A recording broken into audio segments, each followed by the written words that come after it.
Hello everyone, howdy everyone, welcome back to Castlevania Portrait of Ruin.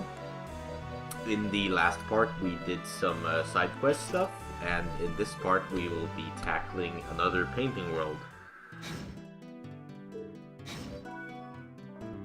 As you can see, I'm just looking at the map here a little bit. It's actually quite important for a future side quest, which will be the last sort of gauntlet of quest done before we finish the game. In order to unlock a bonus area, you need to have a certain map percentage completion, and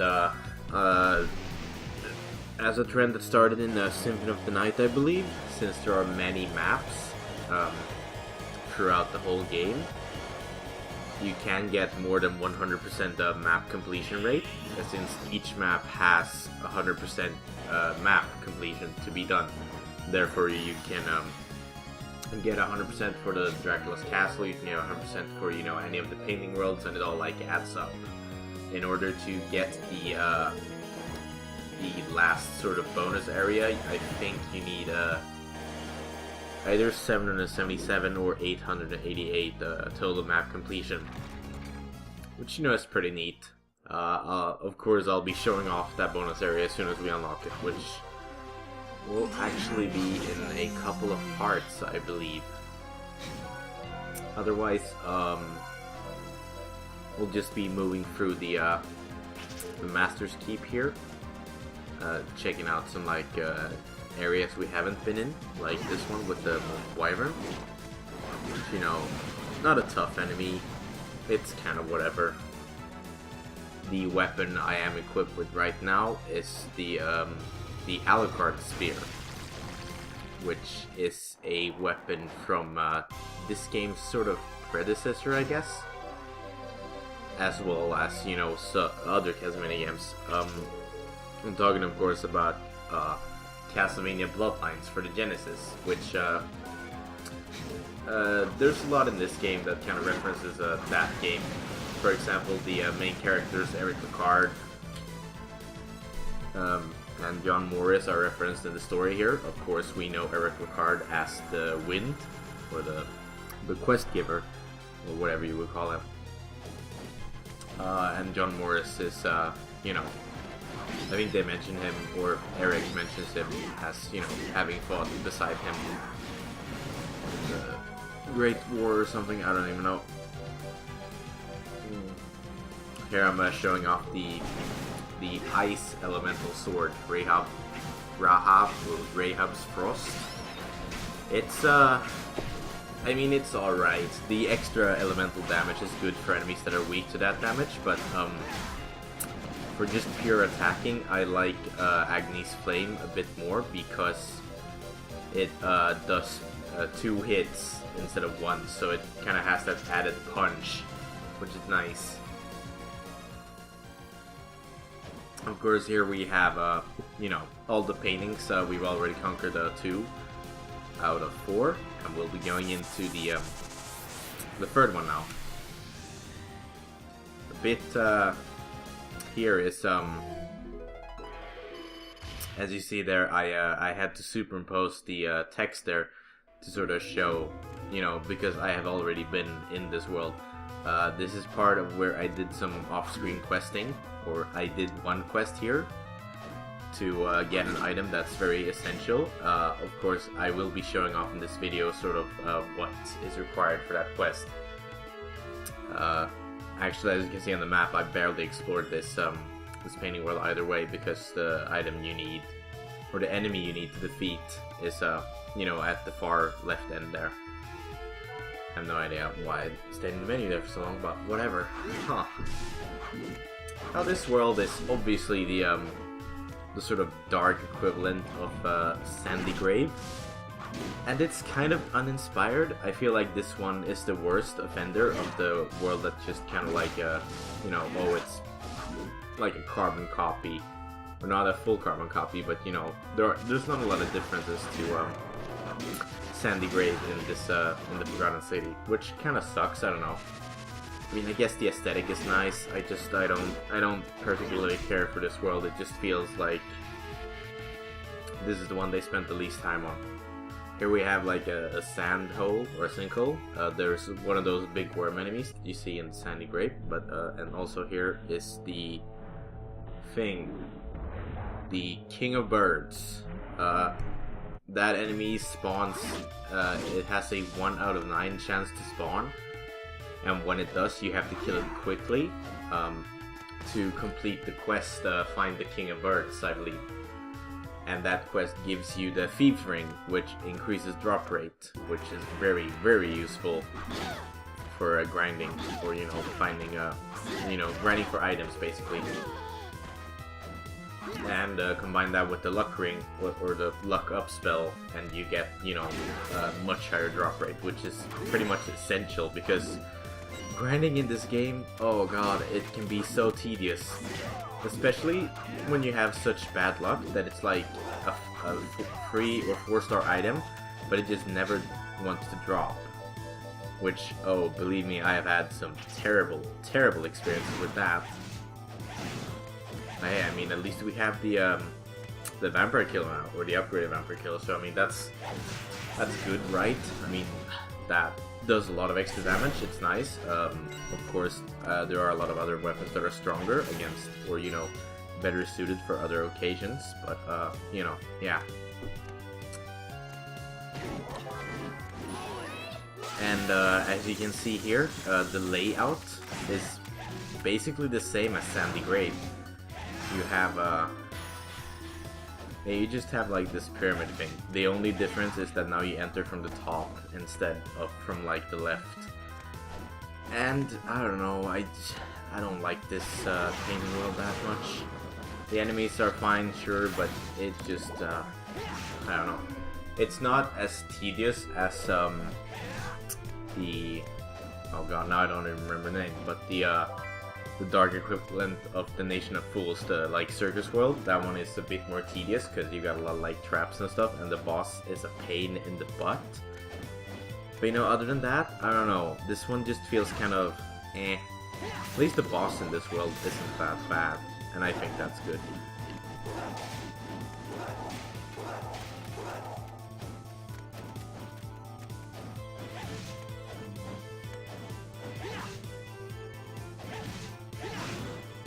You also see that you have like a lot of the same enemies that you had in Sandy Grave. Like, we have the same ghosts, we also have the same mummies, and they're not like upgraded versions or anything, they're the exact same. Here I'm just like trying to get the 1 drop from the ghosts, which, I don't know, it's pretty decent I suppose. But also the old axe armor, which does have a pretty good armor, I believe.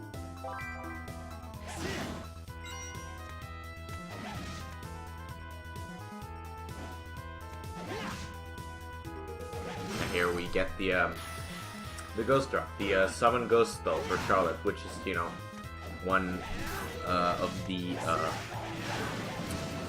one of the summoning spells for Charlotte. Basically, I don't know what more to say. I will be showing off all of Charlotte's spells later on. But for now,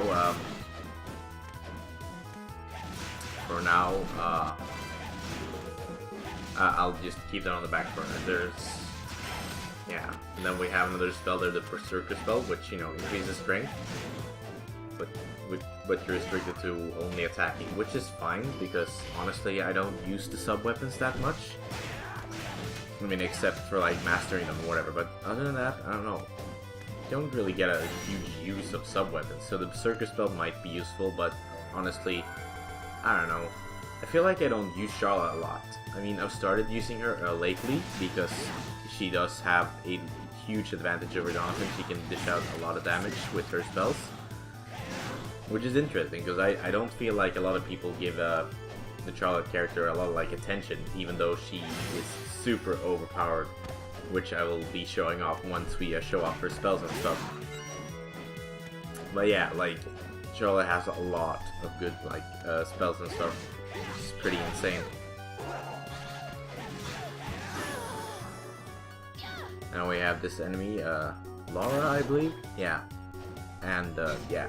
I'm just, like, gonna cut away to getting both her drops, because, I think this is the only area she appears in. So, you know, might as well, you know, get it out of the way, right? Drops the Midnight Tiara. Yeah, good defense, but honestly with Charlotte you're better off going for intelligent stuff.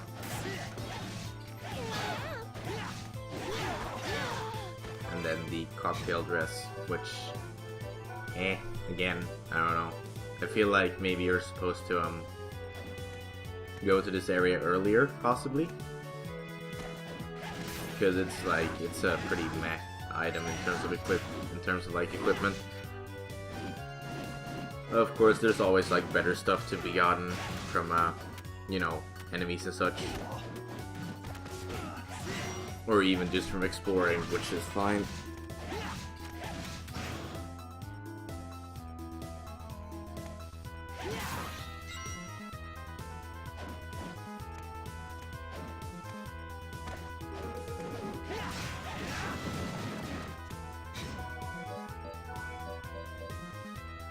Yeah, and then we have the Agent armor, which is a pretty cool gimmick armor, which, yeah, as you saw the description, any damage done just reduces 10% of your HP, which I guess is pretty cool, because it's like you can basically do a 10 hit run. Like if you have full health, you have 10 hits, but you can only take 10 hits, which I think that's pretty neat, but at the same time it's like, I'm not really into those sort of gimmick runs. I mean, it might make sense if you're facing something that does a lot more damage than 10% of your HP, but other than that, I don't think it's very useful. Like, say you're facing something that does 15% damage to your HP every hit with the current armor you have, then you might as well equip that to sort of reduce it, I guess. Even though it's not by much, but you know, it can still be useful. And I like that they do have all these gimmick armors and stuff, and you know, gimmick items sort of.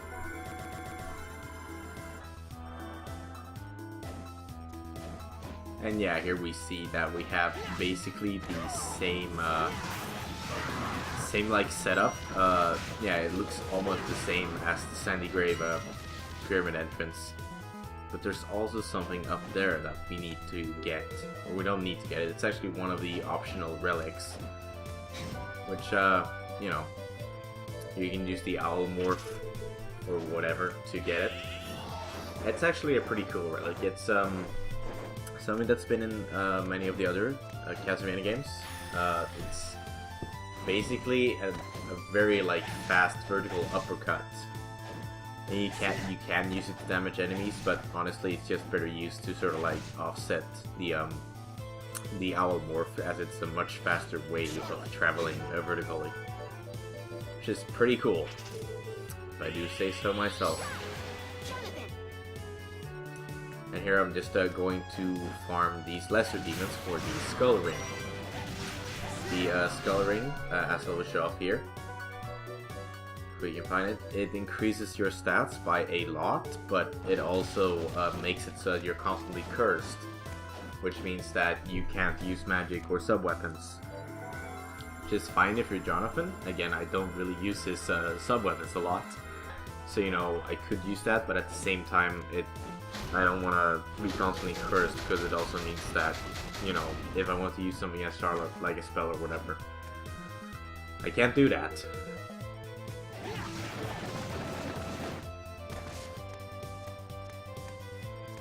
And the Skull Ring is also an item that you could use to do the quest from Eric, or Win, whatever. I'm just gonna call him like, either way, you know what I mean. For the quest where you have to come back to him when you are cursed, you can just equip that and then see him and you'll finish that quest. Although you can just as well finish that quest much earlier before getting the Skull Ring, so I mean, there's really no point in using the Skull Ring for that quest. I mean, maybe if you don't know the way to to actually do that thing, or to actually Jesus, what am I thinking of? If you don't know the way to get cursed and then go back to Eric in the appropriate amount of time before getting uncursed, right? Then, you know, Skull Ring is an acceptable substitute, but at the same time, that's like one of the quests that is on your quest list from almost the beginning of the game. And I feel it's weird because whatever. Yeah, we've already done that quest though, so it's fine. These lesser demons have another attack that I haven't gotten them to do or shown off yet. They can actually like sort of split themselves in two or create a double, which you know, if you can get them to do that consistently, then you can either farm for their drops or you can just farm for like experience points, which is pretty neat. Of course, I don't know how to trigger them to do it, but it's a thing that they can do. And even here, they just reuse the same enemy from the Sandy Grave, and it's not stronger or anything. It doesn't have any different drops. I mean, it's a cool enemy, I'll give them that. It fits the level thematically, but at the same time, I feel like they could have done something different. This really feels like the laziest of the like painting worlds, or the painting world rehashes.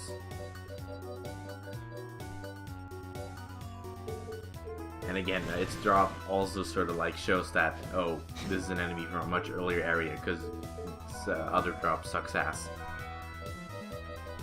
Although the Ureus, or Ureus, I don't know, the helmet that it does drop is very good, because it does provide a pretty hefty like luck boost, so if you're grinding for items, that's a pretty good thing. Now we get the Platinum Corset, which... it's not better than what I have right now, so you know, that's fine.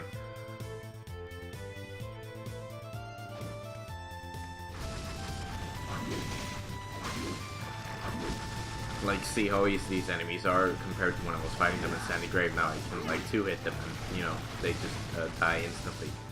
Not instantly after 2 hits, I guess, but honestly, you know, after you've done the 2 hits, they're dying instantly, so I mean, it still works out.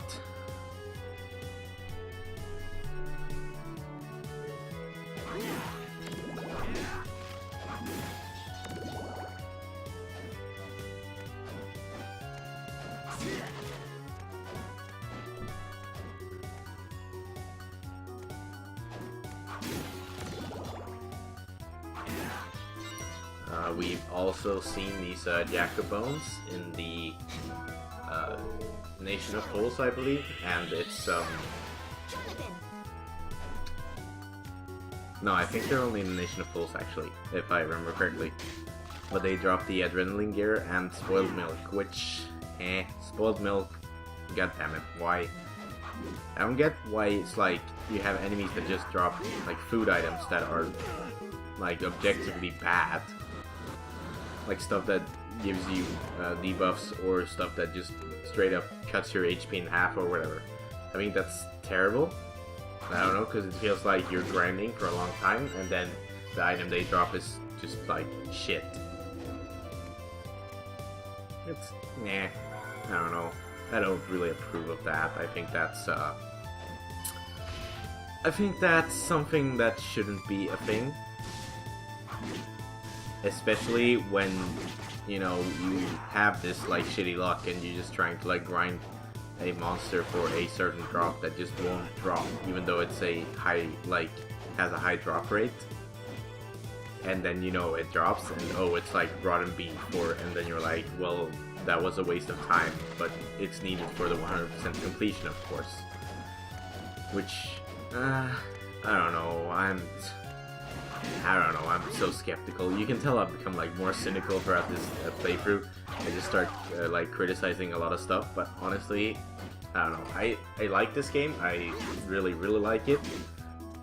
But you know, it's still far from a perfect game. I feel like, you know, I feel like it's fun to discuss game design theories and stuff like, about this game, and just look at this game from a design perspective in that sense, right?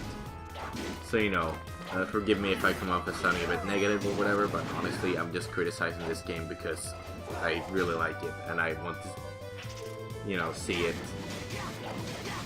you know, think about how it could be improved and stuff. I think that's honestly one of those things that you're gonna hear from most of my playthroughs, is just like talking about how a game can be improved or how a game could have been designed differently. At least for my like full playthroughs and stuff. Probably not for my live playthroughs, where, you know, the next one being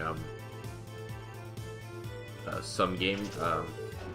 If you've followed me, you should know, but it's Maple Story DS, which will be a live playthrough, streamed and, you know, recorded. And, yeah.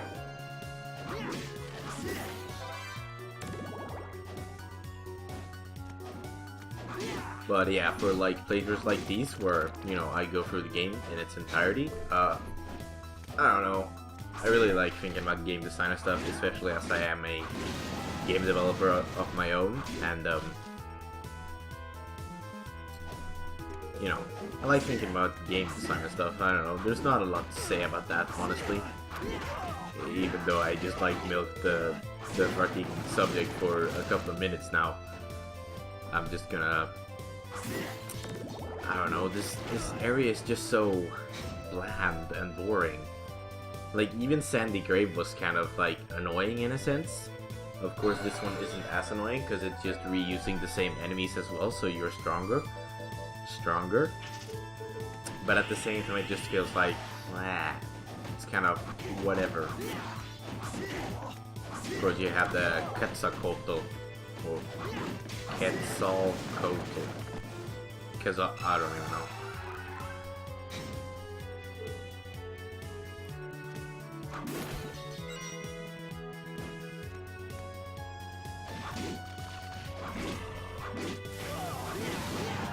Yeah.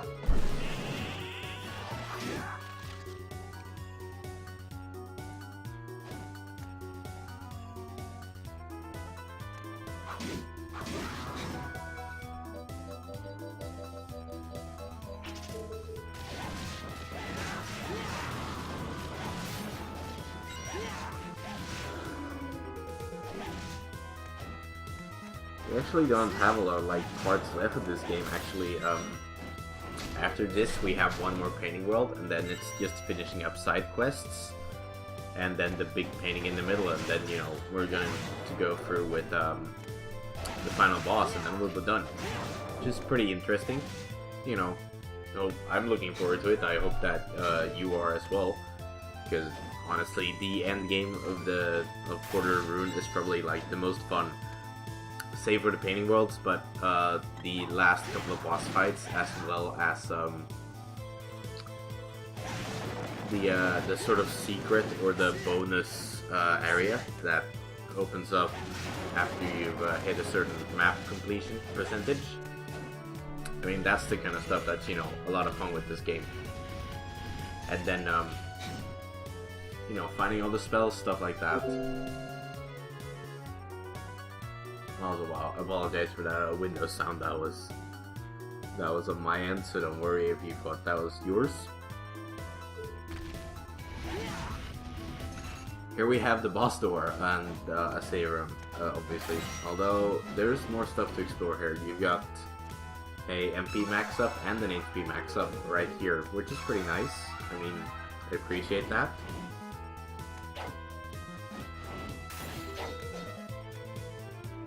And then you have another lower enemy, which, I don't know. She dropped another cocktail dress too, which is crazy, because that took me a while to grind for, actually. So that's just pure luck. And here we can basically open up this wall for a quick shortcut to the boss area, if we want that, but there's no real point. I mean, now I'm just filling out the map, right, so it's like, whatever. and every square counts, which can be a bit tedious. I mean, I know that in Symphony of the Night you can like glitch it so you can get more than 100% completion, or 200% I think, because you can like glitch it so you can go through some map squares that aren't intended to be there. But you know, with this game I think you have so many mobility options that it's pretty trivial filling in the map squares. It's just like really easy. And at the same time, you don't really need to fill out every single square to get all the rewards. But I mean, for a 100% run, you might as well, right? And here comes the most pathetic boss of all time, which is also another reason why I don't like the Forgotten City as much, because the boss is just kind of eh. I mean, it's a callback to the older Castlevanias with the mummy boss, but this one is just... he's so easy. I mean, if you have basic platforming skills, you can just dodge those. And you know, honestly, he's just so easy. Then he does this thing where he like flies or shoots bandages at you. And those are like, I think, 2 out of 3 attacks that he has. Like, look at this. So easy.